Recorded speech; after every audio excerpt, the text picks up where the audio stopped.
요새 몇몇 기독교 유튜버들이 교회 내 성폭력 문제를 제기하면서 이를 공론화해야 한다는 입장을 표명하고 나섰습니다.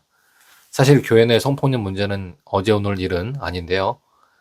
이미 어떤 특정 언론은 교회 내 성폭력 문제만 집요하게 파고들면서 교회 내 성폭력 사건의 유형이나 정형화된 범죄 패턴들을 분석해 꼼꼼하게 소개하며 교회 내 성폭력 문제에 대한 경각심을 일깨우기도 했습니다.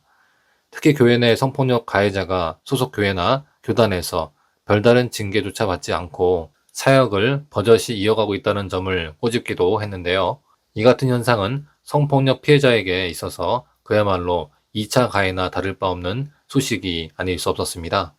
하지만 안타깝게도 이러한 적극적인 교회 내 성폭력 고발에도 불구하고 교회 내 성폭력 문제는 그치지 않고 있는 실정인데요. 이는 단순히 피해 사실을 일방적으로 알리거나 개별 사건을 소개하며 진행 상황을 단순 나열하는 것만으로는 사태의 근원적인 해결책이 될 수 없음을 보여주고 있다고 할 수 있겠습니다. 이번에 기독교 유튜버가 시청자 제보를 받았다며 성폭력 피해 사실을 알린 것도 같은 맥락에서 살펴볼 수 있겠는데요. 취지는 공감하지만 명예훼손 고발까지 무릅쓰며 용감하게 피해 사실을 알리면서 가해자의 사과를 촉구했던 특정 언론조차도 결과적으로는 실효성을 거두지 못한 일을 개인 유튜버들이 얼마나 성공적으로 교회 내 성폭력 피해 근절 효과를 거두게 될지는 미지수입니다. 또 한편 사람의 기억이라는 것이 서로 다를 수 있고 왜곡이 일어날 수도 있다는 점을 감안할 때 선의의 피해자를 양산하거나 피해자에 대한 2차 가해를 유발시키지는 않을지 우려되고 있는 것도 솔직한 심정인데요. 개인 유튜버들이 일방적인 피해 진술을 가지고 어디까지 팩트체크를 할 수 있는지도 의문입니다. 가해자를 만나는 것이 쉽지 않은 상황에서 가해자 나름의 입장을 방어권 차원에서 반영해 줄 수 있느냐는 것인데요. 이런 과정을 생략한 채 단지 실명을 공개하지 않는다는 이유로 일방적으로 한쪽의 피해 사실을 읽어주거나 단순 나열하면서 가해자의 사과를 받아내겠다는 전략은 뭔가 잘못되었다는 생각을 지을 수가 없습니다. 이렇게 되면 본의 아니게 자극적인 소재로 어그로를 끈다는 의혹을 받을 수 있는데요. 특히 이러한 시도는 이단 사이비가 소위 정통 개신교를 공격할 빌미를 제공해서 선교 활동에 장애를 초래할 수 있다는 점도 간과할 수 없는 부분입니다. 벌써부터 이런 조짐이 일고 있는 것은 유튜브 상에서 확인되고 있는데요.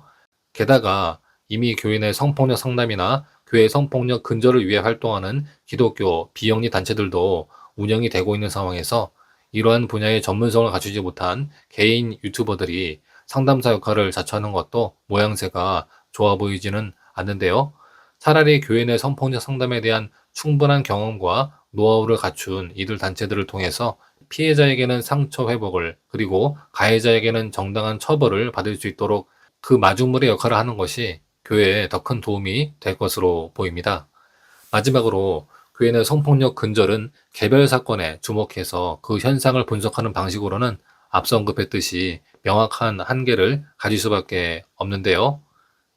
때문에 개별 사건 하나하나에 주목할 게 아니라 각 사건들이 보이는 유형과 패턴을 분류해서 해당 데이터를 근거로 교회 내 성폭력 문제의 구조를 밝히고 그 원인을 진단하며 종교적 그루밍, 가스라이팅의 실체를 파악하는 과정이 선행되어야 할 것으로 보입니다.